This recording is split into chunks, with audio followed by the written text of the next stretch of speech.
Le voy a pedir al señor director que me muestre una imagen que nos ha acompañado varias veces en este programa. Esa es la imagen del dios Jano. El dios Jano era un dios romano que era el dios de las puertas, porque las puertas se pueden abrir o se pueden cerrar. Por eso el dios Jano tenía dos caras, una que miraba en un sentido y otra que miraba en el sentido opuesto. Me parece que no se va a enojar el dios Jano si digo que Kirchner hoy es Jano.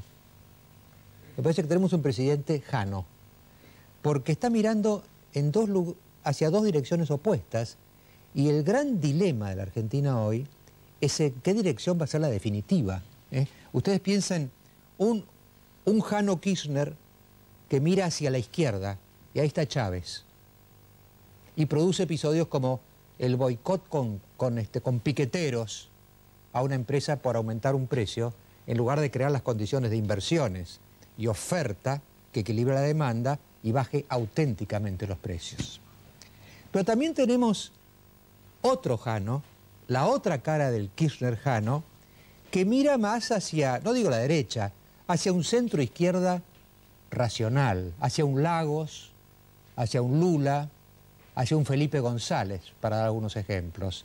Y también muestra signos en esta dirección. Por ejemplo, en 5 minutos desestatizó la empresa Lafsa, que había creado él mismo poco tiempo antes. Se fue del estatismo en la política aérea y trajo a LAN Chile, nada menos, a ocupar el lugar de Lafsa en los vuelos de cabotaje argentinos. Si eso no es capitalismo, ¿qué es? Entonces, claro, hay los dos rostros, las dos miradas de Kirchner, y el país sin saber cuál es la verdadera, cuál es la definitiva, lo cual genera quizá la pregunta más urgente que tenemos los observadores políticos. ¿Cuál de los dos rostros es el verdadero? Una vez que uno hace esta presentación, se hace la siguiente pregunta más de fondo quizá. Si seguimos teniendo el Estado que tenemos, la burocracia que tenemos, la ineficacia estatal que tenemos, la corrupción que tenemos en todos los planos del Estado en argentino, que es un queso gruyère, ya sea en Ezeiza o en Cramañón, donde sea, si seguimos teniendo eso, en realidad la pregunta sobre Jano es casi irrelevante, porque ya se vaya hacia la derecha o hacia la izquierda, va a fracasar por falta de Estado. Ustedes piensen que Menem, por ejemplo, privatizó, se sacó el Estado encima, pero no tuvo entes de regulación, no vigiló a los privados y fracasó también. Entonces, si tenemos corrupción en el nivel que lo tenemos en Argentina, es casi inútil decir vamos para allá o vamos para acá, porque no vamos a ir a ninguna parte con un Estado gruyère. Para dar un dato, ustedes saben que hay una organización que se llama Transparencia Internacional, que cada año publica una especie de ranking de los países menos y más corruptos. En América Latina hay 3 grupos de países según su grado de corrupción. Están los menos corruptos, que tienen índices próximos a los países desarrollados, que son 3, ¿no? Chile, Uruguay y Costa Rica. Están ahí, ¿no? Después en el medio anda un pelotón de países, México, Brasil, bastante corruptos. Y en el fondo del lote, en materia de corrupción, hay 5 países, según Transparencia Internacional. Argentina, Venezuela, Paraguay, Bolivia y Haití.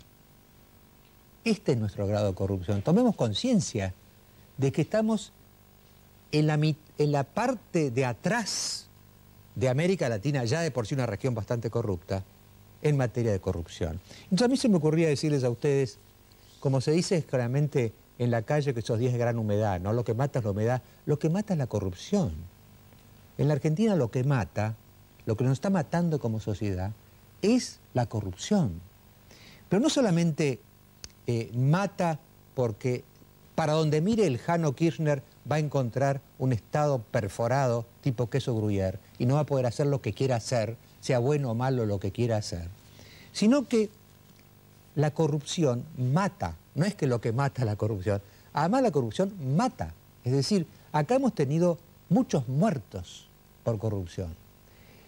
Lo de Cromañón han muerto tanta gente como en Atocha, en el atentado terrorista de Madrid, ¿no? ¿Y cuántos chicos mueren por la droga que transportaba Southern Winds y el narcotráfico que sigue intacto?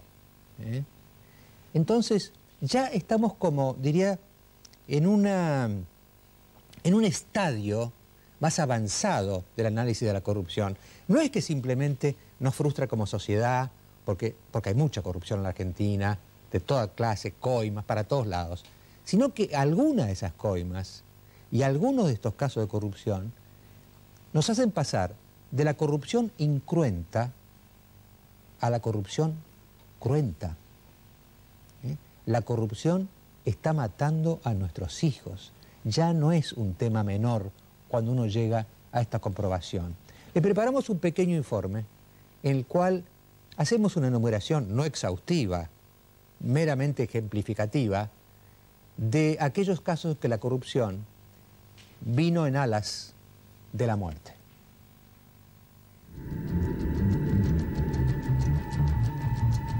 No solo avergüenza y escandaliza, la corrupción también mata. Por culpa de la falta de control, de las coimas y de los funcionarios corruptos, cientos de personas fueron víctimas fatales en el reino de lo trucho.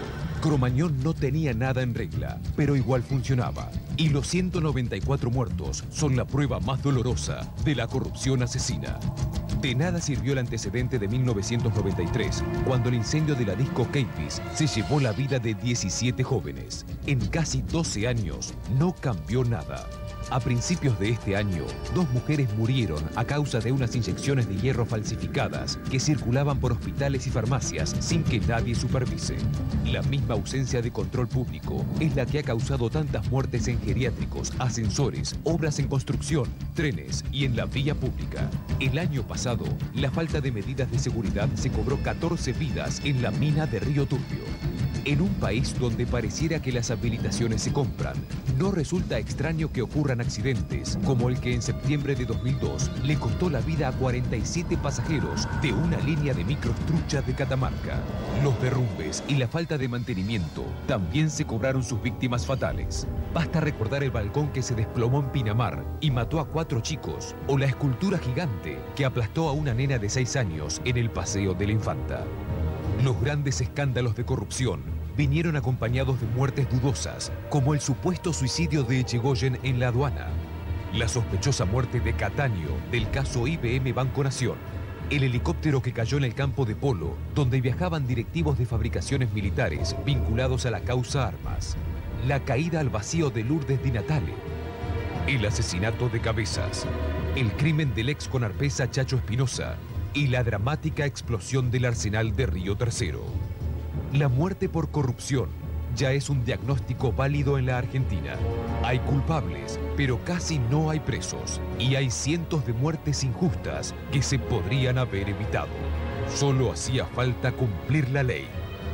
Pero la corrupción pudo más que la vida. Entonces, el hilo conductor del programa esta noche va a girar en torno de una pregunta. Este monstruo que pisa fuerte y que cuesta vidas, ¿se lo puede derrotar? ¿Se puede derrotar a la corrupción o estamos en una utopía los que estamos diciendo que hay que luchar contra ella? Entonces vamos a tener testimonios de víctimas de la corrupción, vamos a hacer un debate en torno de estas posiciones, porque hay una posición que dice se la puede derrotar con mucho trabajo, con mucho tiempo, con mucha paciencia, eventualmente se la puede derrotar. Esa es una posición, ¿no? Otra dice, a menos que la combatamos tipo shock, tipo Elisa Carrió, digamos, no va a haber manera de hacerla retroceder. Es demasiado fuerte, hay que darle combate frontal ahora ya con todo. Una segunda posición. Y la tercera posición es escéptica. La tercera posición dice, mirá, la corrupción la tenemos hasta en los tuétanos, la tenemos en la médula dorsal y nos va a acompañar el resto de nuestras vidas. Estas son las tres posiciones que me parece que van a surgir del debate y que frente al debate van a estar los testimonios de quienes han padecido la muerte por corrupción. Y volvemos en el programa de esta noche al televoto. Es decir, queremos que ustedes también participen de este debate y contesten estas 3 preguntas, en el fondo, en torno de la corrupción. Ahí va a aparecer en pantalla los teléfonos. Va a haber que llamar desde el celular. Le digo porque había 2 opciones y el celular tiene la ventaja, primero que hay más celulares que teléfonos de línea, no sé si saben, pero además es un costo parejo para todo el país. No hay larga distancia en el celular, así que todos en todo el país pueden votar, ¿no? Y vamos ahora a pedirle al locutor del programa que nos diga exactamente cuáles son las 3 opciones del televoto de esta noche. Opción 1. La corrupción es invencible. Opción 2. La corrupción solo se puede derrotar con una política de shock. Opción 3. La corrupción solo se puede derrotar gradualmente. Dijimos el teléfono, ¿está? ¿Por qué no repiten el teléfono si es que pueden? Asterisco 4321. Muy bien.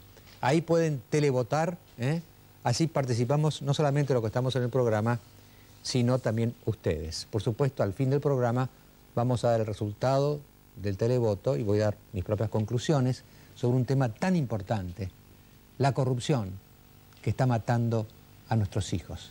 Después de los auspicios, empezamos el programa.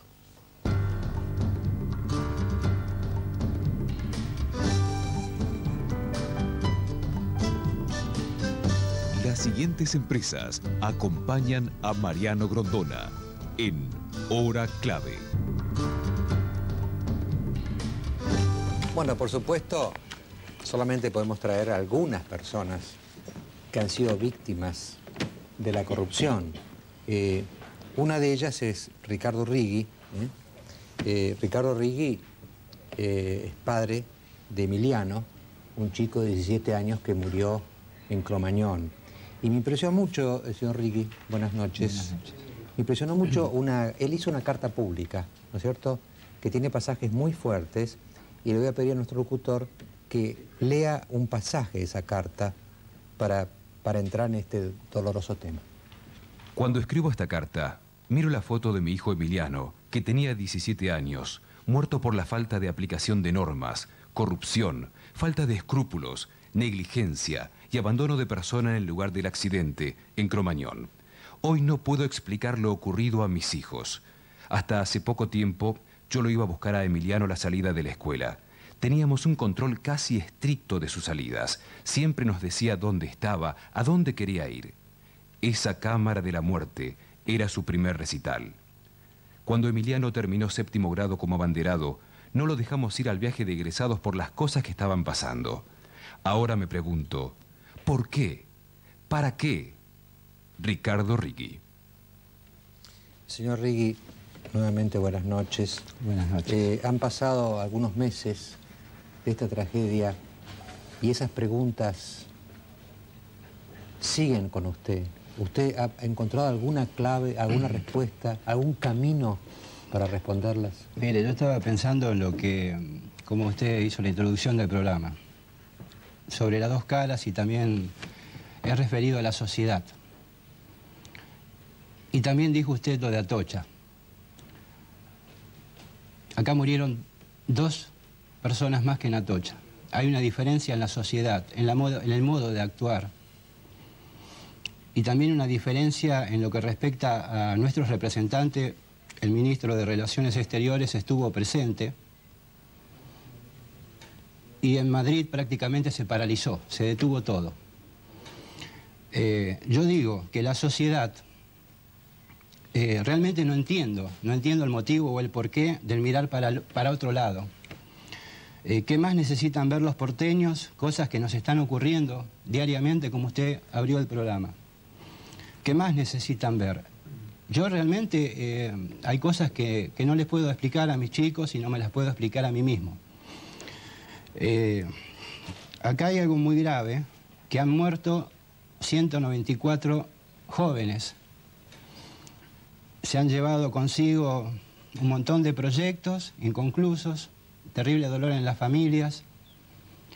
Y nosotros, los papás, en distintas formas nos tratamos de expresar en una marcha, o le hemos ofrecido también al señor Ibarra que no utilice esto políticamente. En el Ministerio del Interior se nos dijo precisamente que esto se debía solucionar judicialmente, a través de la justicia, y creo que con el correr del tiempo demostró que nosotros teníamos razón. Se usó mecanismos políticos. El señor Ibarra, por ejemplo, con dineros públicos habla de un plebiscito. Con nuestro dolor prácticamente no hizo absolutamente nada. Cuando se le propuso dijo que era muy corto el tiempo, que no era la forma, pero poco le importó colocar las mesas, poco le importó todo lo que está haciendo. La vergüenza que dieron en la legislatura. Los padres teníamos muchas preguntas que hacerles a él. Yo creo que realmente es terrible lo que está pasando en el país. Y las dos caras que usted hace mención tiene que ver parte de la actitud de la sociedad. Tiene que ver de nuestros gobernantes. Y yo a los gobernantes les quiero decir algo. Que la confianza, se tarda mucho tiempo en lograr la confianza, pero muy poquito en perderla. Yo le digo a los legisladores que no dieron ese voto para interpelar al señor Ibarra, que se los publique en el diario, porque los ciudadanos necesitamos saber cuando se los vote, porque acá no era para hacer nada en perjudicial al gobierno. Nosotros nos pedíamos la renuncia de todo, que se vayan todos. Estábamos pidiendo justicia. Entonces la interpelación tal vez era un mecanismo adecuado, y en el momento adecuado, cuando se produjo, no con el correr del tiempo, que es lo que han logrado con la política. Entonces nosotros los padres necesitamos respuestas. Necesitamos respuestas como ciudadanos. Yo estoy muy dolorido como todos los padres.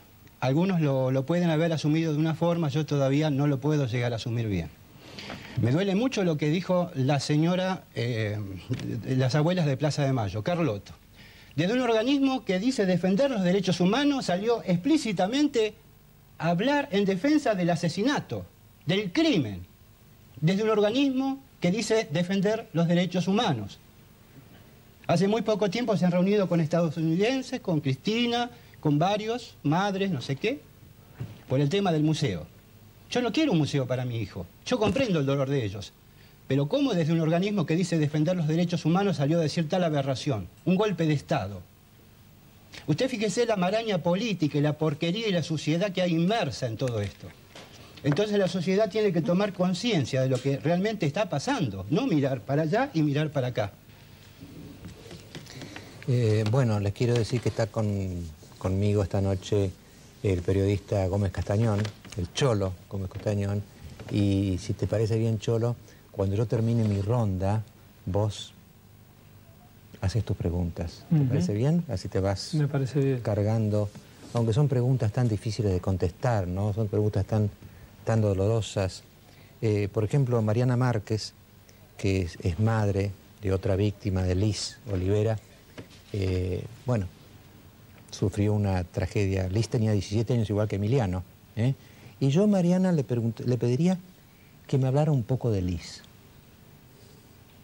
Bueno, Liz era una nena preciosa, alegre, responsable y solidaria, y la mató la corrupción. Es una de las jóvenes que mató la corrupción, pero yo voy a dar nombre y apellido, porque si nosotros hablamos de corrupción y de justicia, que son palabras abstractas, también tenemos que decir que la corrupción ahora está representada por el jefe de gobierno, Aníbal Ibarra, que no solamente está utilizando una maniobra política para quedarse en el poder, sino que es responsable de las 194 víctimas y de todos los centenares de sobrevivientes que hay en este momento por haber estado en Cromañón. Yo denuncio con nombre y apellido a quiénes son los responsables. Los responsables, los funcionarios del gobierno que coimearon y que fueron coimeados por Chaván, ese empresario corrupto que trabaja en la ciudad de Buenos Aires de esa forma y que permitió que pasara lo que pasó. Ese lugar tenía que haber estado cerrado el 24 de noviembre y gracias a la coima y a la corrupción que reina en este país no lo estaba. Esas puertas tenían que haber estado abiertas y no estuvieron. Ese techo no tendría que haber sido inflamable y lo estuvo. O sea, que todo es una cadena de corrupción, pero está representada en este momento por el jefe de gobierno Aníbal Ibarra y todos los funcionarios corruptos, porque, como usted sabe, a él le inhibieron los bienes, pero a nosotros no nos alcanza con eso. ¿Dónde están los allanamientos que tendrían que haber hecho en la casa, por ejemplo?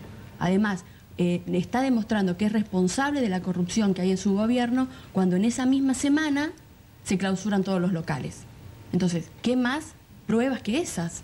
O sea, vamos a hablar de la corrupción y de la injusticia social, pero vamos a dar nombres. Porque faltó, entre toda la lista que usted pasó ahí, yo iba recordando, ¿no? Por ejemplo, no recuerdo en ese momento, me parece que no lo pusieron, la desaparición de un pueblo como Río Tercero. O sea, si bien yo le dije en la legislatura que era una circunstancia, todo el sistema está corrupto y en cualquier lado puede pasar. Por ejemplo, las inundaciones de Santa Fe, porque ella viene de Santa Fe, ¿no? O sea, es todo corrupto, pero está representado por gente de carne y hueso, por políticos corruptos, como en este caso Aníbal Ibarra. Y si él dice que se va a hacer cargo, nosotros pedimos la renuncia y que pierda sus fueros y que se entregue a la justicia a declarar. Yo digo una cosa, Mariano, imagínense, por ejemplo, que pasara el plebiscito, que lo perdiera Ibarra, No que lo va a renunciara perder, Ibarra. discúlpeme. Imaginemos, ¿no? Bueno. A mí me parece que hay un estamento intermedio, que son los inspectores. Sí. Porque en definitiva, los inspectores, él cambió a los inspectores en el 2003, puso toda una serie nueva de inspectores, pero cuando uno piensa en la corrupción también, no solamente piensa en los, digamos, los máximos jerarcas, sino en esa corrupción hormiga del inspector, a lo mejor de impositiva o del guardia de aduana, que coimea a un nivel modesto, digamos, sí, pero que sumada es algo tremendo, ¿no? Precisamente salió en la revista 23 un informe sobre el monto que tienen esas coimas. 2.000 pesos para uno, 5.000 pesos para el otro, así se maneja. Y lo dice literalmente la revista, es una investigación, creo, de una revista seria, no sé si lo habrán leído. Pero además, yo vuelvo a repetir, esta corrupción está representada por funcionarios corruptos. Y sí, es verdad que los funcionarios, los inspectores, tienen que estar presos. No solamente declarar, tienen que ir presos, porque es la única forma en que se termine la impunidad. Y por eso nosotros nos movilizamos. Nos movilizamos porque no creemos solamente en que la vía judicial va a ser la correcta. Nos movilizamos y salimos a la calle. Y la gran pregunta de este programa es, ¿se puede terminar la corrupción? Por supuesto, yo estoy convencida, si no, no estaría acá. Yo no pienso que esto no se puede terminar. Yo voy a luchar hasta donde a mí me den las fuerzas y la salud para que se haga justicia. Y para nosotros la justicia es cárcel a Ibarra y a todos los responsables corruptos que tuvieron que ver en la tragedia de Cromañón. Y nos vamos a seguir movilizando porque las leyes están para que el día de mañana, muy pronto, si nosotros dejamos de movilizarnos, Chaván sale libre. Y si no, miremos el caso Cabeza, por ejemplo. Y con respecto a lo que dijo el papá Ricci, con respecto a las abuelas de Plaza de Mayo, nosotros vamos a marchar el 24 de marzo, porque consideramos que el genocidio continúa, que la impunidad continúa. Nos vamos a movilizar el 24 de marzo, vamos a unirnos a los organismos de derechos humanos, a los que le venimos pidiendo siempre, algunos de ellos nos han acompañado, y les pedimos también a las abuelas y a las madres que nos acompañen, que no dividan la marcha, que estén con nosotros, porque así como Liz, mi hija, fue a las marchas que ellas convocaban, yo también fui a las marchas que convocaban en contra total de la dictadura y de los genocidas, nosotros les pedimos lo mismo. Nosotros queremos que se reivindiquen y que nos acompañen. Ese es el gran pedido que hacemos. Bueno, Mariana me decía recién que en el tape que presentamos faltaban, claro que faltaban temas, porque si no el programa hubiera pasado con un tape, ¿no? Bueno, un caso es el de Norma Castaño. Norma Castaño es madre de un chico de 20 años que es adicto, o que fue adicto, ¿no? Y ella hizo lo que usted dice, Mariana. Norma se movilizó, se movió, trató de romper la inercia, ¿no? ¿Y qué le pasó, Norma, con eso? Bueno, como dicen, la corrupción sigue estando. A 2 años de esta lucha, si bien no estuve en los medios, pero estuve luchando en Santa Fe, nadie escucha. Hablaban de las valijas, esas famosas valijas. Es una pregunta que yo me digo, se habla de las valijas porque se sabe ahora, pero eso viene pasando hace años. No fue estas valijas nomás que se encontraron ahora, sino que el tráfico de droga hace mucho tiempo que está cada vez peor. Bueno, yo miraba estaban con estos papás que perdieron a sus hijos, que ya no los tienen más. Y bueno, yo estoy luchando por tenerlo a mi hijo. Murieron 194 chicos en Cromañón, pero si nos ponemos a pensar cuántos chicos mueren en la Argentina por año por la droga, es mucho más. Pero igual, todas son muertes, ¿no es cierto? Y digo yo, ¿hasta cuándo? ¿Hasta cuándo vamos a tenerlos? Usted, Norma, fue más allá, porque usted quiso ver si podía hacer esa lucha personal que Mariana hablaba. Inclusive, tengo entendido que demostró cómo se podía comprar cocaína. Exactamente. Compró cocaína tranquilamente. Bueno, mi marido trabajaba en drogas peligrosas, 18 años estuvo en drogas. Yo fui al jefe de mi marido y le dije, tengo un problema con mi hijo y sé más o menos dónde va a comprar. Me dijo, quédate tranquila, eso lo vamos a arreglar, no te preocupes. A los 2 meses que yo insistía, iba a la dirección de drogas peligrosas, a mi marido lo sacan y lo ponen a cuidar supermercado. Bueno, seguí, fui, hice una filmación, compré, le llevé los sobrecitos de cocaína al jefe y le dije, mirá, compré recién, en tal lugar. Bueno, todo eso me decía, vos quédate tranquila que ya esto lo vamos a arreglar. Y un día me cansé y dije, pero ¿cómo? Siempre lo están arreglando y nunca lo arreglan. ¿Qué es lo que pasa si fulano? Me dice, no, lo que pasa es que esos son dateros nuestros y no los podemos tocar. Propia tropa. Eso hace 2 años. Así que usted, cuanto más le decían quédate tranquila, más intranquila se quedaba. Por supuesto, porque yo veía que mi hijo seguía consumiendo, que la droga se seguía vendiendo. Y entonces me aterraba el solo hecho de decir, ¿qué hago?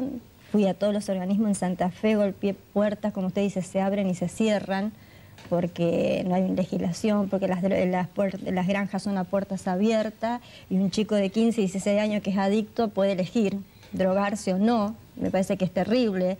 La droga es una enfermedad y tiene que ser curada. Entonces el chico no puede tener opción de elegir. Además las consigue fácil. Muy fácil. Y ahora lo que está pasando, que la droga que están consumiendo nuestros jóvenes no es la droga, como se dice a veces, compramos un pantalón bueno, ahora es la resaca de la droga lo que se está vendiendo, es la droga que ahora con este precio del euro, la droga es exportada. Entonces a los chicos de acá, ¿qué le queda? Le queda la mugre, le queda el veneno. Y así están muriendo nuestros jóvenes. Como ella dice, murieron chicos en Cromañón en una confitería, mueren chicos de droga, muere la juventud argentina. ¿Y dónde están los funcionarios? Ustedes saben que, gracias Norma, también le invité al ingeniero Bloomberg porque, no solamente porque por Axel, usted ingeniero acá tiene padres que han perdido sus hijos igual que usted, casi a la misma edad. Ese va a cumplir 1 año de Axel, ¿no es cierto? El 23. El 23 de marzo. Pero usted a partir de ahí incursionó al mundo de la inseguridad argentina, ¿no? Entonces la pregunta que yo le hacía, ingeniero, es ¿cuánta corrupción encontró y qué papel le otorga usted a la corrupción en la inseguridad? Bueno, es fundamental, digamos. Fíjese que en el caso de donde tenían a Axel secuestrado, a mí me vino policía a hablarme, gente de, digamos que los jefes del sector, ahí de la comisaría Moreno, digamos, hacía parar los vehículos en un lugar y dejaba zonas liberadas, donde inclusive, digamos, estamos investigando y yo estoy exigiendo a la gente de la policía de la provincia, digamos, a las máximas autoridades, digamos, porque aparentemente esa persona también tenía su propia banda. Entonces usted fíjese el detalle de la corrupción, usted fíjese la gente que mató a Axel, se dedicaban a robar coches y esa gente vendía esas partes de los coches en la calle Warnes y ese señor que está preso, Zagorski, ¿qué tenía? Tenía una protección policial de autoridad de la Policía Federal. Entonces usted cada vez que escarba y va más a fondo, digamos, usted ve que todo esto está muy difícil, pero por eso es importante, digamos, que nos unamos los argentinos y luchemos todos los días para cambiar esto. Lo que ha sucedido lamentablemente en Cromañón, imagínense morir chicos inocentes que van a un lugar de esparcimiento, digamos, es algo terrorífico, ¿no? Y digamos por gente inescrupulosa que en lugar de, si entraban 1000, ponen 3000 y nadie controla nada, están los elementos que se prenden fuego y las inspecciones que vinieron, cómo fueron. Entonces hay muchos responsables y yo creo que es importante sobre todo esto para combatir la corrupción nosotros tenemos que arreglar la justicia. La justicia tiene que funcionar. Y yo creo que es muy importante lo que está en el Congreso de la Nación, que es el juicio por jurado. Yo creo que la ciudadanía tiene que participar en esos jurados. Está en la Constitución de 1853, eso. Hace 150 años que ya se propuso y nunca se aplicó. Por eso, yo creo que eso es fundamental y yo creo que es lo que tenemos que luchar todos los argentinos. Bueno, yo ahora les voy a dar una demostración. Voy a demostrarles que Cholo Gómez Castañón sabe preguntar mucho mejor que yo. Quiero hacer la misma pregunta a todos brevemente porque en lo que uno escucha ve que van a seguir luchando toda la vida, pero porque han perdido un hijo. Lo que quiero saber es si tienen confianza en que esa lucha va a cambiar algo para todos los demás. Sí. Porque yo no tengo dudas que no van a abandonar. Yo no abandonaría jamás. Esto es una labor de por vida para ustedes. Que ellos van a luchar, es seguro. Siempre. Quiero saber si tienen confianza en los resultados. Yo le voy a decir algo, y se lo digo a la sociedad. La indiferencia es el caldo de cultivo de la impunidad y de la corrupción. O sea, está en nosotros poder cambiar todo esto. La indiferencia es el caldo de cultivo de todo esto. Y está en el accionar de la misma sociedad. No puede mirar para el otro lado. Es el otro. No, mañana puede ser él. Pero Ricardo, si recién a días de Cromañón ya miran para otro lado, es gravísimo. Pero es gravísimo el tema de la sociedad, por eso le estoy marcando precisamente cómo comenzó el tema de Atocha, la diferencia de la sociedad. Yo ayer estuve en el cementerio y me dio, no ganas, pero quise tomar una foto de eso, no tenía, para mostrar a la gente realmente, en el sector donde está mi hijo hay 60 cadáveres. Y el muchacho me dice, no, pero pibe, vos estás en la Argentina. Esa es la diferencia que tiene que cambiar. Nosotros estamos en la Argentina, yo soy muy orgulloso de ser argentino. Y lamento realmente todas las cosas que están pasando, cómo nos están tratando. El señor, por ejemplo, vamos a suponer el señor Luis Juez, ¿lo ubica al intendente? De Córdoba. Él hizo un comentario que a mí me dolió como padre. Dijo que lo que le pasó al señor Ibarra le podía haber pasado a cualquiera. Este señor está equivocado. Esto le puede pasar a un inepto, a una persona que no hace cumplir las normas. O sea, si es amigo personal, yo creo que era un comentario para hacérselo a él, pero no en un medio. Si por el caso Sadowin fue Rodi, ¿no debería irse Ibarra por el caso Cromañón? Eso lo tiene que determinar la justicia. Yo creo en la justicia, necesito creer en la justicia, necesito creer en los argentinos. Responsable máximo es Ibarra. Pero eso se tiene que hacer a través de la justicia. O sea, políticamente quedó demostrado que todos los mecanismos no sirven para nada, ni los legisladores. Entonces es hora que la justicia, como está actuando, no son los tiempos nuestros, obviamente. Los estoy respetando dentro de la racionalidad que puedo llegar a tener en este momento. Estoy muy mal. Pero yo sigo soportando y sigo esperando. Los tiempos de los jueces no son los... Pero sé que están trabajando y lo están haciendo bien. A casi un año, Juan Carlos, ¿confianza en los resultados? Y bueno, sí, yo creo que si todos los argentinos nos unimos, vamos a conseguir las cosas.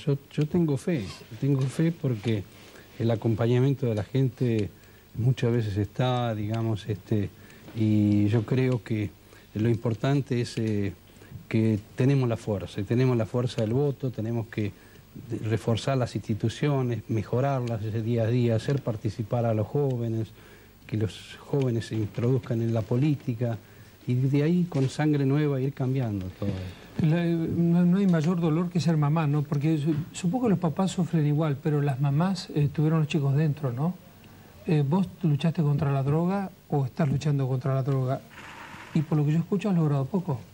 Muy poco. ¿Y entonces? Bueno, yo soy una mamá que mi hijo está... El de la droga no se sale, por empezar. La droga siempre es una lucha continua. Y bueno, yo la estoy peleando. Pero hay muchas mamás en Santa Fe que hemos hecho una organización donde sus hijos han muerto, otros los tienen en la cárcel, presos porque salieron a robar para conseguir droga. ¿Y la venta sigue igual? ¿Y la venta sigue en los mismos igual? lugares? Sí, sigue igual. Yo agradezco la última marcha, que fue de aproximadamente 7.008 personas que nos acompañaron. Creo que si nosotros seguimos pidiéndole a la ciudad y al pueblo completo que nos acompañe, lo hace. Cada vez hay más gente. Me parece que depende de nosotros, que nosotros reclamemos, que estemos en la calle, que nos movilicemos. Yo sí confío en que gracias al pueblo esto puede cambiar. Y sí, para mí la justicia es lenta, para mí no son los mismos tiempos. Para mí sí es lenta, porque sigo insistiendo en que Ibarra ya tendría que haber declarado y no lo hace. Así que no coincido plenamente con darle el tiempo. No, yo no le doy tiempo. Ya tendría que haber declarado y no lo hizo. Mariano, gente muy dolorida, pero tiene fe. ¿Qué dirá el televoto? ¿Seremos irremediablemente corruptos? Le quisiera agregar algo, ¿puede ser? Es referente a la droga. Y yo creo que la sociedad tiene derecho de saber qué es lo que pasó con las autopsias de Cromañón. En las autopsias de Cromañón no se encontró absolutamente nada en los cuerpos de droga, ni siquiera alcohol. No hablo por mi hijo que no tomaba, pero estoy hablando de 194 jóvenes que murieron. No se encontró absolutamente nada de droga en los cuerpos, ni nada de alcohol. En 2 chicos, un vaso de cerveza. ¿No se encontró, no se buscó nada. o no se buscó? No, resultados de autopsia. Es decir, que realmente era así. Eran 194 chicos que no estaban tocados por la droga. Doctor, ¿usted se piensa que si hubiesen encontrado lo más mínimo, no lo hubiesen utilizado?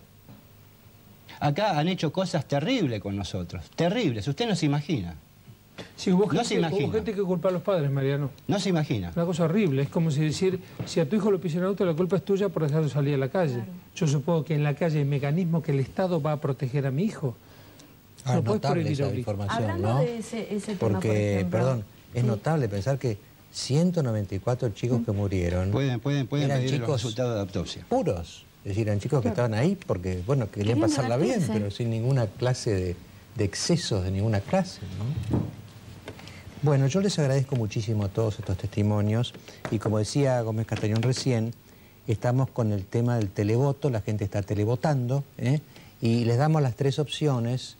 No sé si vamos a repetir, si va a repetirla el locutor del programa, que habla mucho mejor que yo, y le pido que repita, por favor, las 3 opciones. Recuerde que usted puede participar del televoto llamando desde su celular al asterisco 4321 y votar por opción 1, la corrupción es invencible.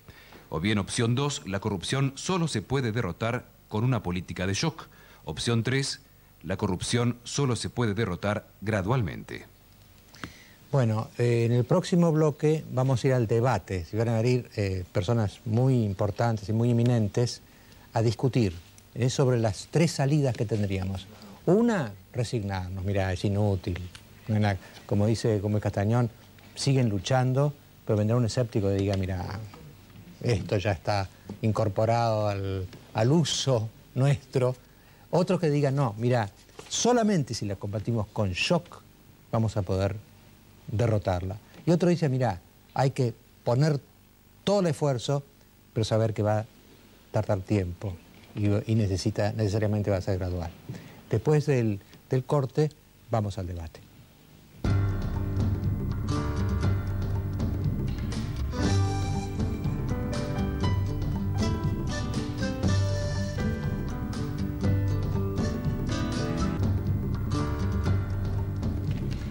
Bueno, vamos a debatir ahora, en el fondo el tema del debate, espero que en su casa también esté ocurriendo este debate, es, primero, ¿es posible realmente derrotar la corrupción? Y si es posible, ¿cómo?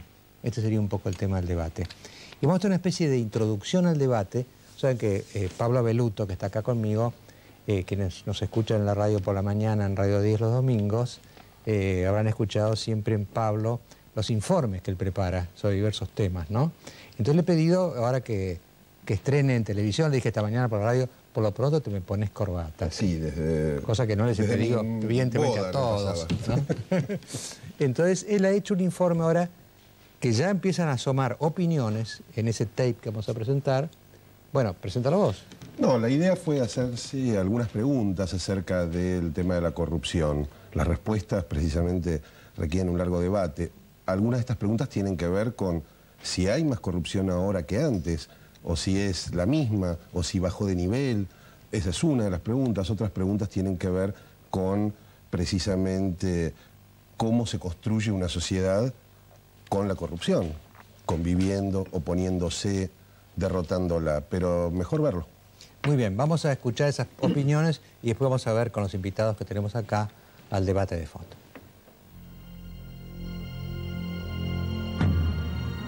Un inspector no clausuró Cromañón cuando debía. Probablemente cobró por no hacer su trabajo. Hubo 194 muertos. Empleados de Southern Winds, vistas de aduana, funcionarios de seguridad pública y privada no vieron pasar 4 valijas con 60 kilos de cocaína. O quizás las vieron. En cada una de esas valijas viajaba el narcotráfico, que según datos oficiales se habría cuadruplicado en los últimos años en nuestro país. Y con el narcotráfico, las chicas y chicos que mueren o se dejan morir por el abuso de drogas. La corrupción mata. La corrupción mata, definitivamente. Creo que no es la única causa, pero mata, lleva a mayores niveles de pobreza, lleva a menor desarrollo social, tiene causas que hacen que los efectos sean tenidos que sufrir por la sociedad en su conjunto. Absolutamente que la corrupción mata, entendiendo por corrupción en la medida, sí. Cuando la corrupción además tiene consecuencias muy concretas en la no aplicación de normas que salvan, no hacen perder vidas, no quepa duda. Los opositores al gobierno denuncian que la corrupción mantiene su poder en la Argentina. Arriba, abajo y a los costados avanza sin pausa. Se calcula que por cada peso que el Estado invierte en combatirla, hay 10, 100 o 1000 que se utilizan para mantenerla. Sobre 140 países del mundo, de Transparencia Internacional midió la corrupción, vio que Argentina es el más corrupto de América Latina, salvo Paraguay y Bolivia. Esto no tiene que ver con uno u otro gobierno, ¿no es cierto?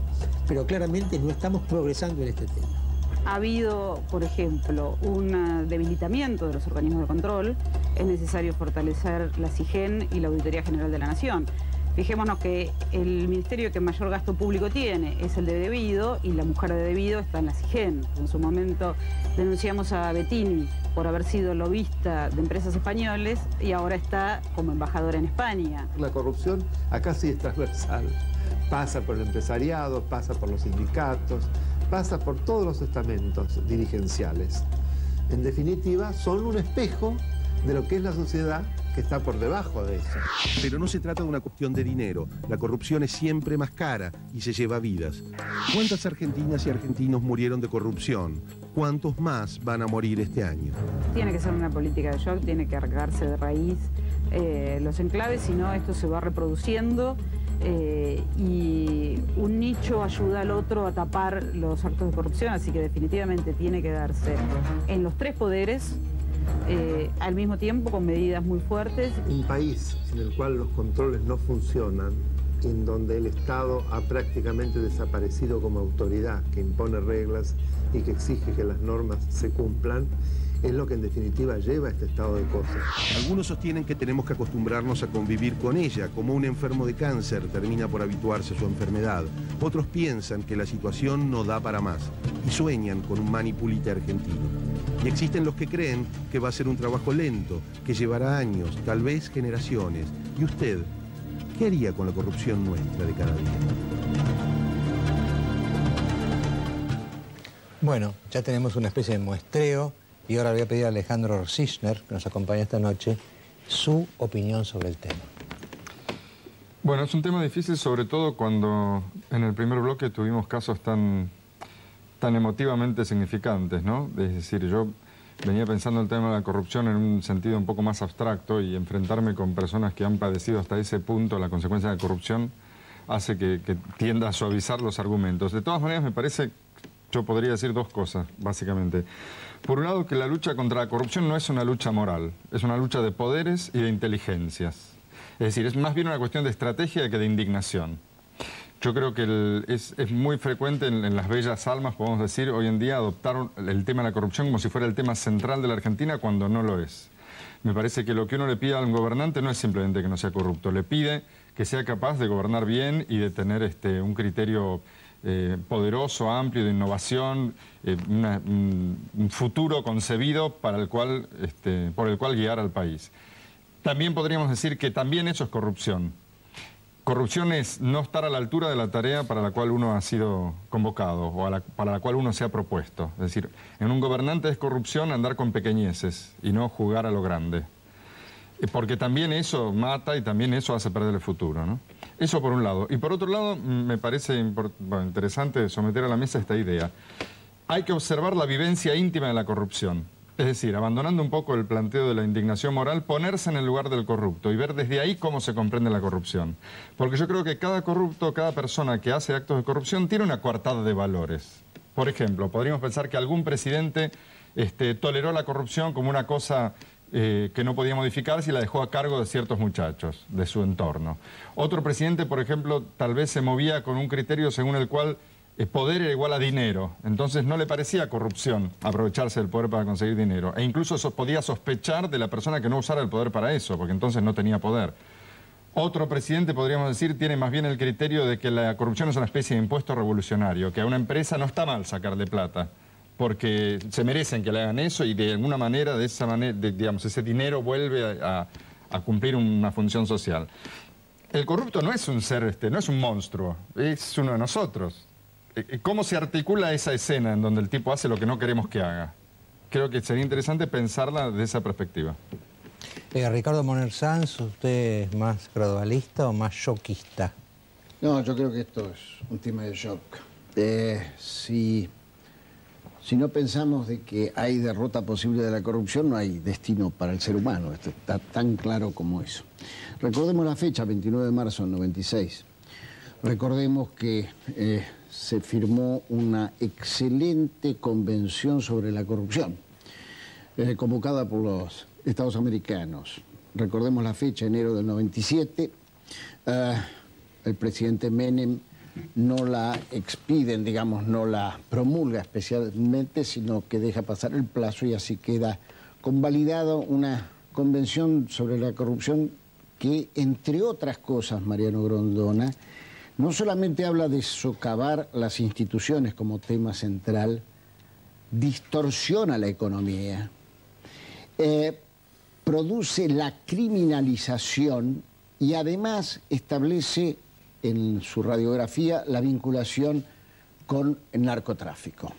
Es realmente notable volver a comparar qué es lo que se dice y qué es lo que se hace. Es más o menos como el pacto de Menem y Alfonsín y la magnífica Constitución del 94, cuyo deterioro respecto de la realidad argentina es más que manifiesto. Solamente esto se puede para los que desde hace nada más que 45 o 46 años nos ocupamos de esto, y yo tengo la suerte de no tener nadie en mi familia víctima de haber muerto por la corrupción, de manera tal de que es un ejercicio de una convicción democrática que nos dio aquella Universidad de Buenos Aires, aquella Facultad de Derecho. Hay que hacer una reforma constitucional en serio. Es menester repensar para los jueces buenos si sigue siendo válido la inamovilidad de los jueces. Es menester repensar si los temas penales vinculados con los delitos del funcionariado público no tienen que ingresar en la imprescriptibilidad. De la misma manera que hemos estado hablando y ya la Corte se va a pronunciar respecto de la imprescriptibilidad de los delitos de lesa humanidad. Que serían como los delitos de lesa humanidad. Exactamente, exactamente. Me parece absolutamente central. Es menester incrementar las penas de esos delitos. El de funcionario público tiene máximo de 2 años, es realmente absurdo. Es menester exigir informe anual del presidente, del vicepresidente, de los ministros, de los jueces, de los diputados, de los senadores. Es menester dejar de cacarear sobre la reforma política y dejar de que existan las listas sábanas. Es decir, hay un conjunto de medidas, puede haber 10, 12 más, y yo no quiero de ninguna manera caer en el abuso de la utilización monopólica de la palabra. Pero creo que es importantísimo entender que si esto no tiene un enfrentamiento frontal, valga la redundancia, esto no tiene solución. Y en esa perspectiva, a mí me parece que hay 2 o 3 cosas que tendríamos que pensar más. ¿Es solo un tema de SIGEN o tenemos que pensar en una defensoría del pueblo pensada y conseguida de otra manera? Y la última, Corte Suprema de Justicia de la Nación. ¿No podríamos intentar pensar que la máxima cabeza del Poder Judicial, la única que no tiene origen democrático, porque sí los legisladores, porque sí el presidente, ¿no tendríamos alguna vez que pensar en que pudiera tener origen popular para que hubiera un compromiso del soberano, el del 33 de la Constitución Nacional, con la salud de su propio futuro? Jorge Asís. Profesor, yo dije alguna vez que no tenía grandes reparos éticos con la corrupción. Mi problema es estético. La corrupción es estéticamente desagradable. Y creo, como Moisés Naim, que es un intelectual muy importante, que la lucha contra la corrupción pudo haber sido más nociva para algunas sociedades que la corrupción misma.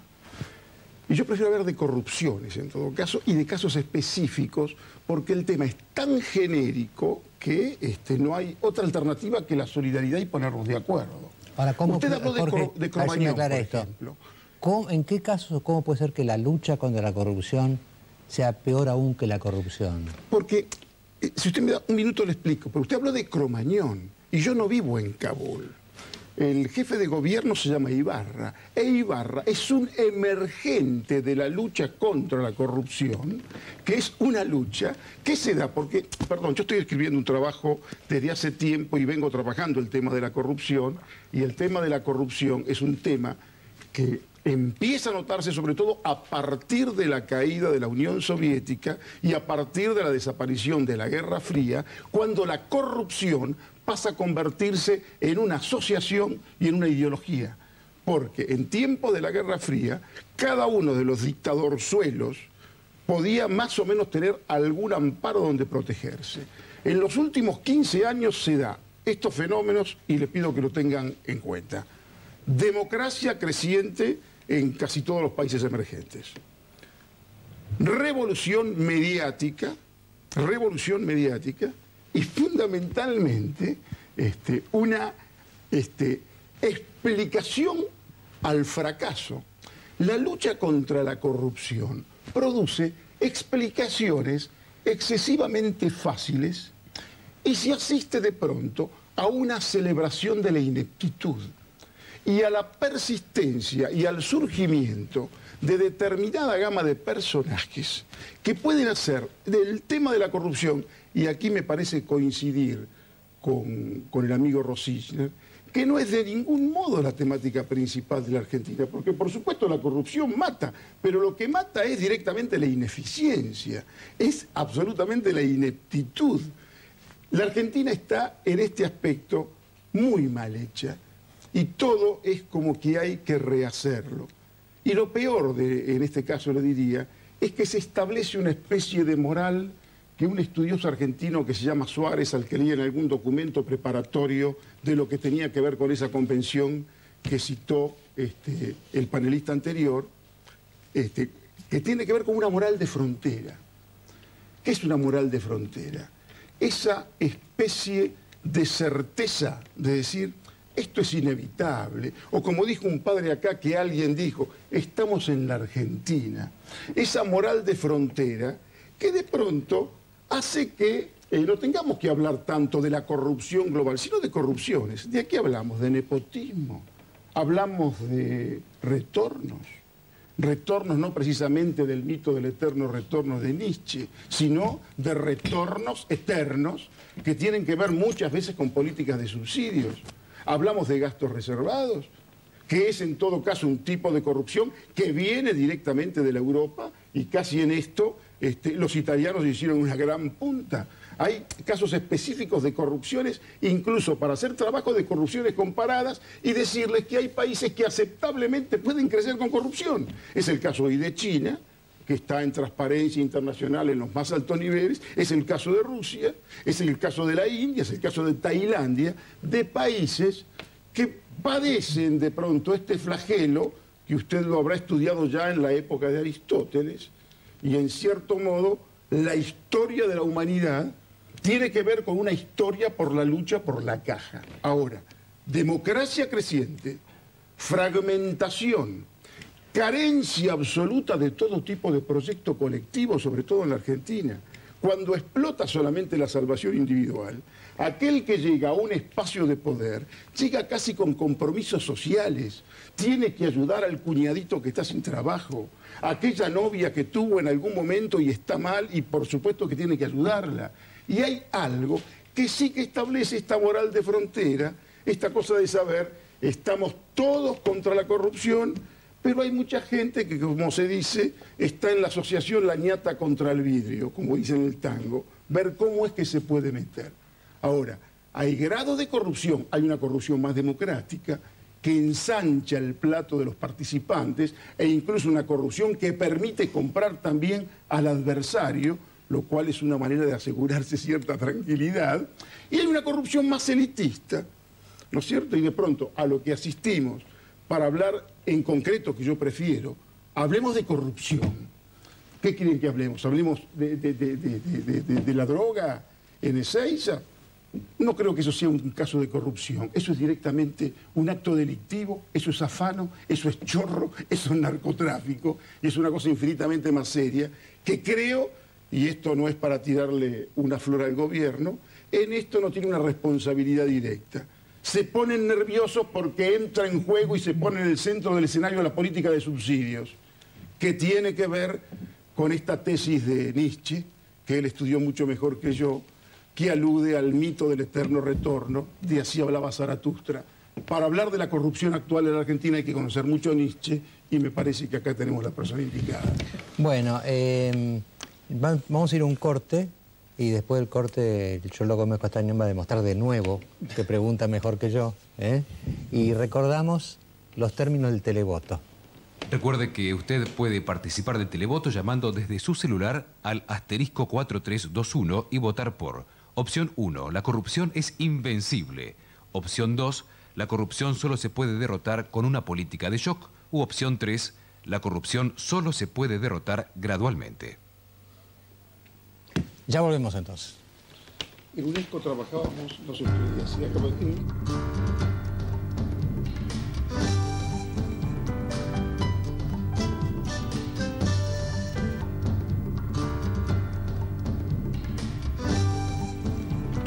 Bueno, entramos al penúltimo bloque del programa. En el último vamos a ver el resultado del televoto y demás.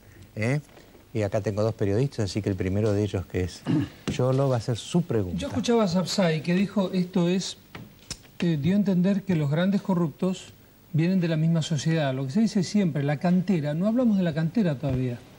La cantera es la pizza, dibujame al contador lo que puedas, declarar por menos y horrorizarse con la corrupción que uno ve. Y todo ladrón grande que yo he visto, en algún momento fue un buen vecino. Esto pasa en los pueblos. Si mira aquel con los gafanos, ¿sabes que tenía acá a la vuelta una veterinaria? Era un tipo bárbaro. O sea, yo creo que esto lleva mucho tiempo, que hay que empezar con los chicos. Hoy los chicos te dicen, no tienes un papel, pero no por temor a la pena, porque entienden íntimamente que no tienen que hacerlo.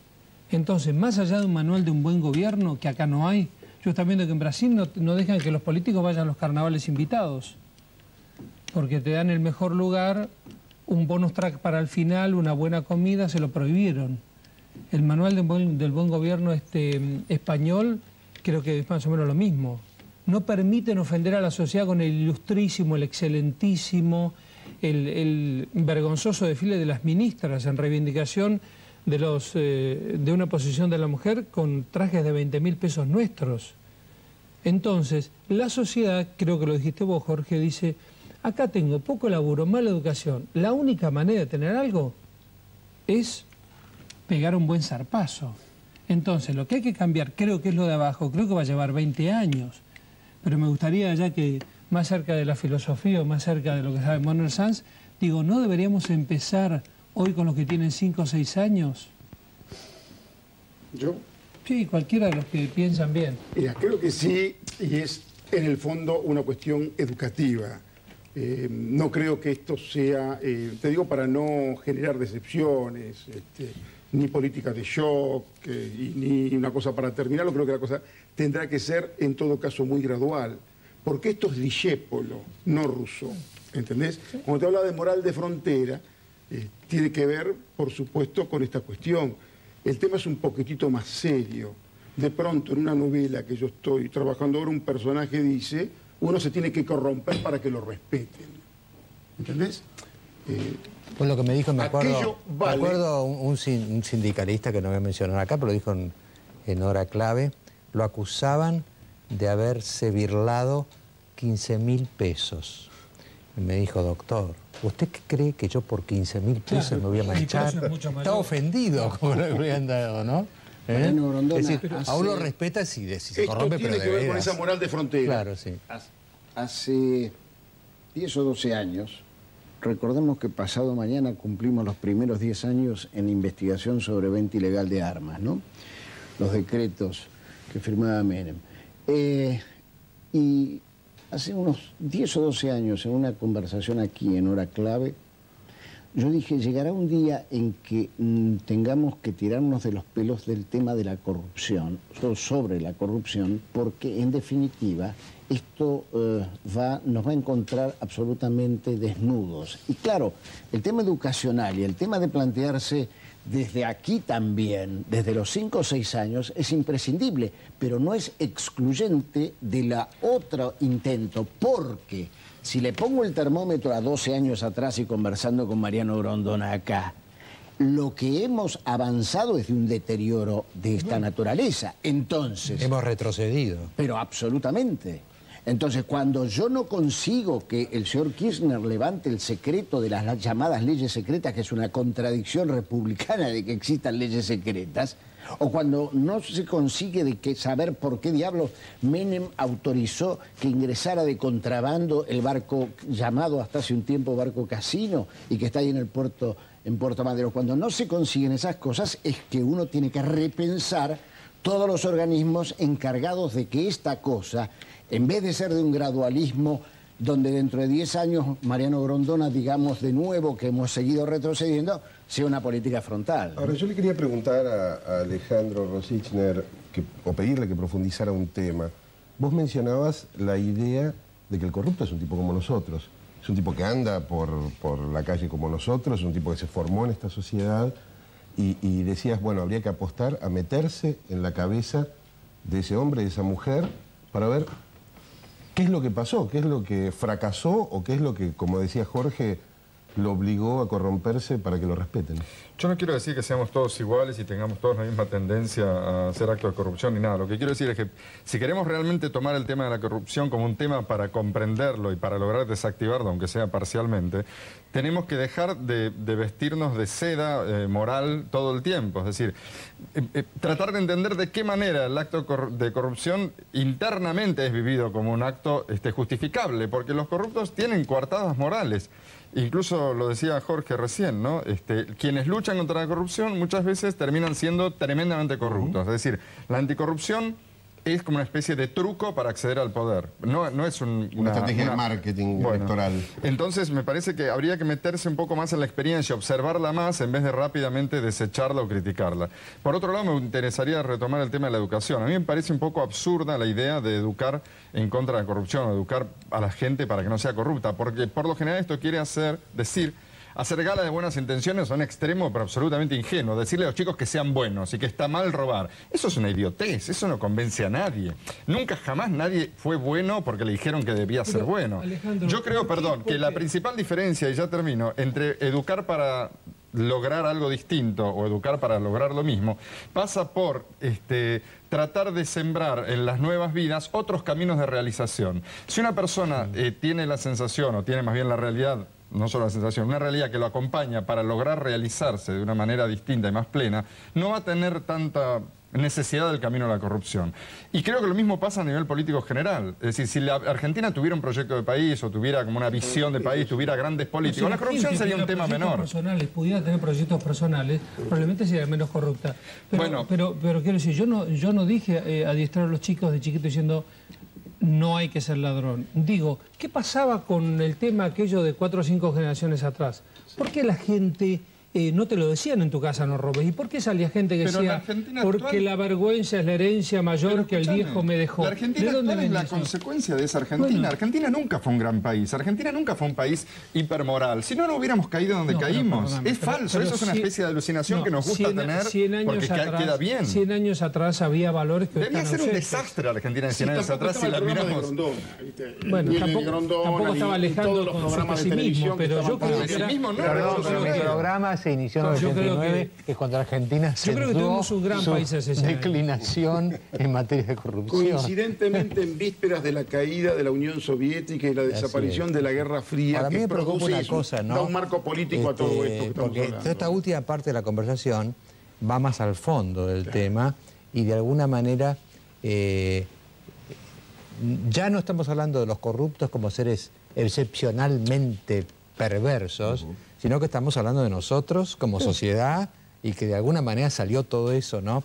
Yo me estaba acordando, bueno, no sé si debería ser un chiste ahora, pero fue un chiste en su momento. ¿Ustedes se acuerdan que Felipe González, cuando terminaba en 96, 97, hubo una oleada de corrupción en España grande y lo denunciaron, pasó de todo, ¿no? Entonces una revista española,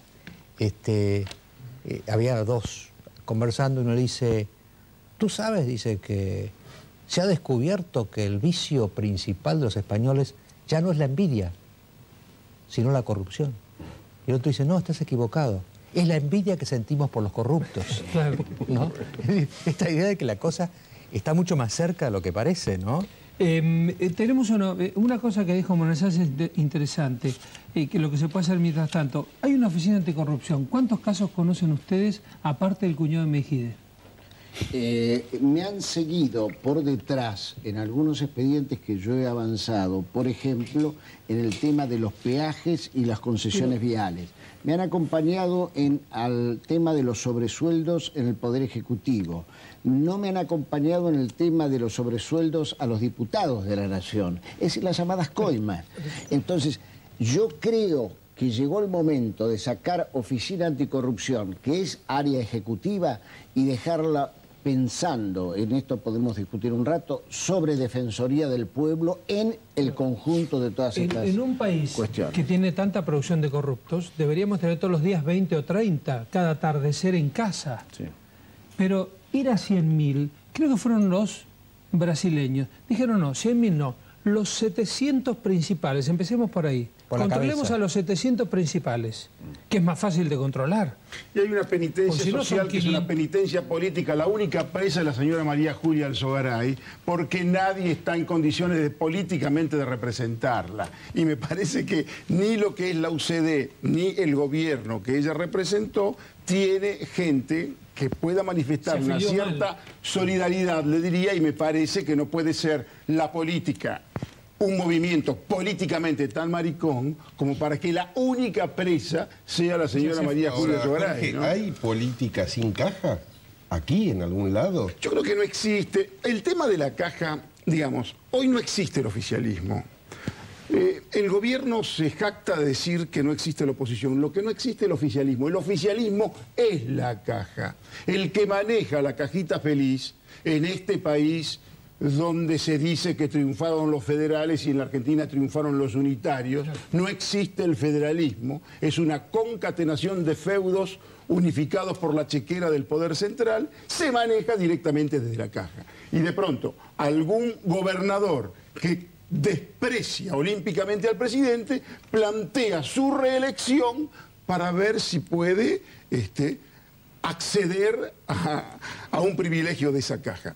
Ahora, la política no es para condenar en bloque esa política de caja. Dejemos de ser hipócritas. Se está hablando de sueldos. Aparece alguien. ¿Alguien puede pensar seriamente que un ministro puede vivir con 4 o 5 mil pesos? Pero digamos la verdad.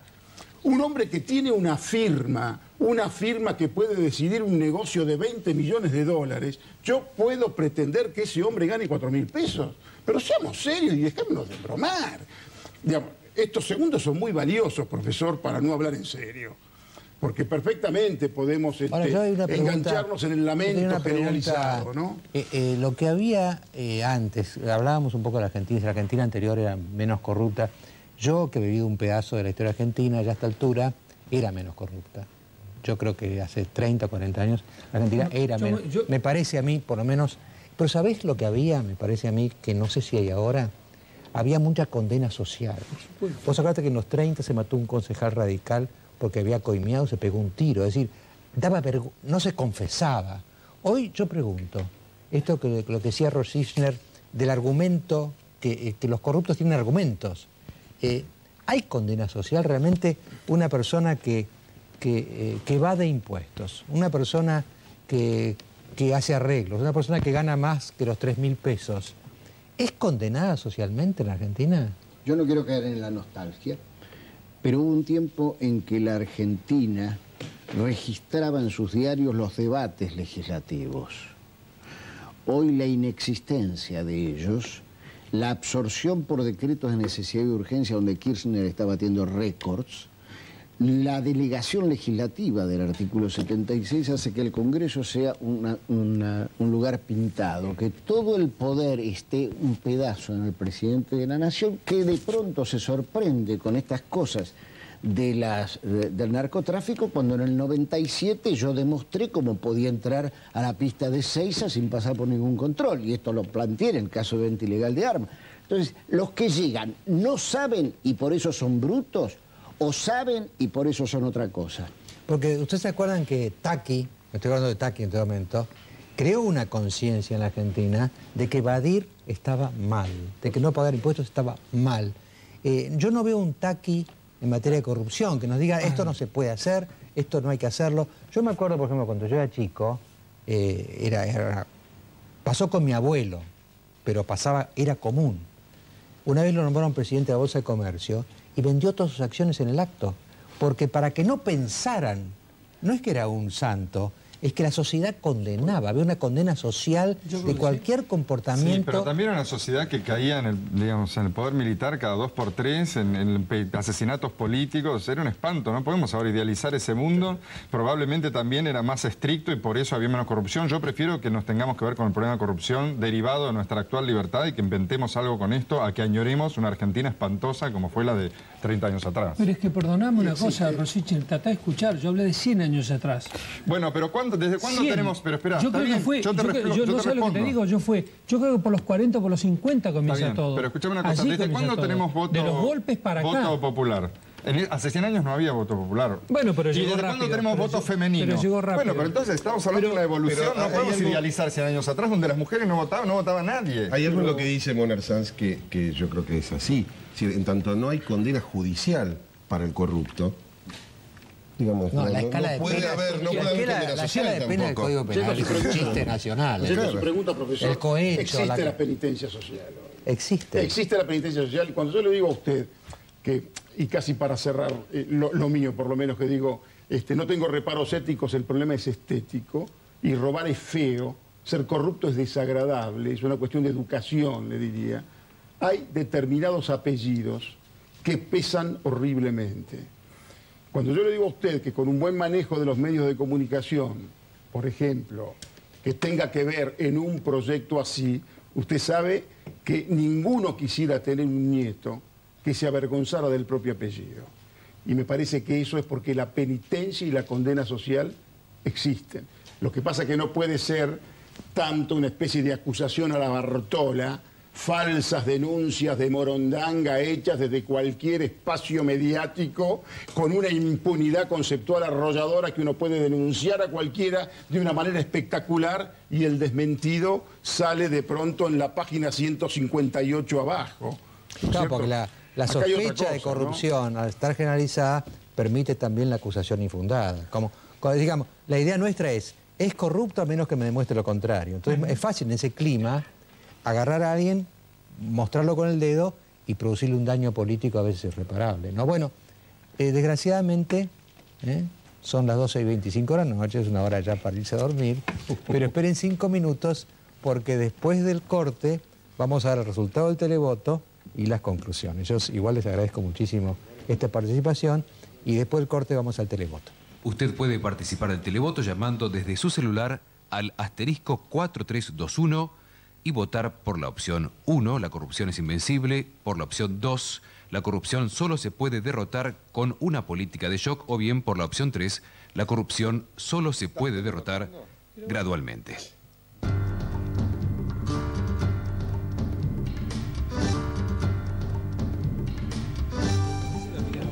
Bueno, yo ahora les voy a dar el resultado del televoto y después voy a estar en desacuerdo con el resultado. ¿Por qué no nos dice el locutor los porcentajes de respuestas a las 3 preguntas que hacíamos? ¿Se acuerdan ustedes? Si había que combatirla con shock, si había que combatirla en forma gradual, ¿no? Si era irreversible. No, si era irreversible, era imbatible. Si se la podía vencer, pero solo con shock, o se la podía vencer en forma gradual. A ver los resultados. Los resultados del televoto son los siguientes. La corrupción es invencible, 17%. La corrupción solo se puede derrotar con una política de shock 65%. La corrupción solo se puede derrotar gradualmente 18%. Bueno, yo le decía, yo me estaba acordando una cosa que dijo Roberto Alemann una vez en la época de la inflación, que esperemos no vuelva, ¿no? Pero en la época de la inflación, que estábamos envueltos en ella y no había manera de salir, y parecía como la corrupción, ¿no? Que no se podía salir de la inflación, un día Roberto Alemann dijo, tenés que combatirla como si pudieras derrotarla mañana, es decir, con todo, y saber de antemano que no la vas a derrotar enseguida, sino que va a tardar mucho, ¿no? Esto es la famosa frase de San Agustín, ¿no? Que hay que rezarle a Dios como si todo dependiera de Él y hay que trabajar como si todo dependiera de nosotros, ¿no? Yo creo que esto a veces en doctrina hablan del maximín, ¿no? Hacer el máximo de esfuerzos esperando el mínimo de resultados. El pesimismo de la inteligencia y el optimismo de la voluntad. De Borges, exactamente, ¿no? Así que acá ganó la tesis de Moner Sanz con su 65%. Yo en ese sentido tengo un poco de temor de que los abonarolas, no sé, ¿no? Tienen sus peligros también el abonarola. Sí, no, creo que los shock puede ser una oficina anticorrupción o algo que realmente dé resultados para que los de abajo no crean, los de a pie no terminen creyendo. Y bueno, ese es el único camino, es la única salida. Claro. Entonces la gente, porque sin embargo... Porque lo que dijo Jorge es interesante, dijo, nadie puede creer que gente que firma por mucha más plata que esa que dijiste también, pueda vivir con algo que es muchísimo para el que no tiene, pero que no es plata en esos niveles. Yo les voy a contar una anécdota para terminar en forma más liviana, un programa bastante denso, ¿no? Un día, una revista conocida le ofrecieron, bueno, revista Noticias, le ofrecieron $5.000 por mes a un periodista de la revista si dejaba atacar a determinado dirigente, ¿no? Entonces hubo una reunión. Entonces la revista fueron y le dijeron, queremos decir, estaba el dirigente, el intermediario que había hecho la oferta y gente de la revista. Entonces le dijeron, miren, les queremos decir que rechazamos en forma absoluta los $5.000 que usted nos ofreció. Y entonces el dirigente dijo, ¿cómo? ¿No me dijiste que era 10.000? Bueno. Hay que luchar con todo, sabiendo que va a durar mucho y va a lograrse mucho menos de lo que se espera, pero que se puede vencer. Yo les doy un solo caso y me voy. En Inglaterra, hacia el fines del siglo XVIII, principios del siglo XIX, era uno de los países más corruptos de la tierra. Porque ¿sabes cómo era? El rey había perdido el poder, habían pasado a la monarquía parlamentaria, entonces lo único que le quedaba al rey era pagarle a los diputados, ¿no? Vinieron las guerras napoleónicas, se dieron cuenta que no podían seguir así y la mente la combatieron y después de unos años se convirtió en un país bastante limpio, digamos, ¿no? Se puede hacer con mucho trabajo, con mucha paciencia y no esperando resultados inmediatos, ¿no es cierto? No te sonrías. No. Te estás riendo del chiste de la revista. ¿Cómo 10.000? ¿No me dijiste 10.000? Ya habían quedado 5.000. ¿Cómo? ¿Eran 5.000 si no me dijiste que eran 10.000? Creo que hay igual un escepticismo muy grande y que esto va a llevar tiempo y va a ser gradual. Va a llevar mucho tiempo. Hasta el domingo que viene.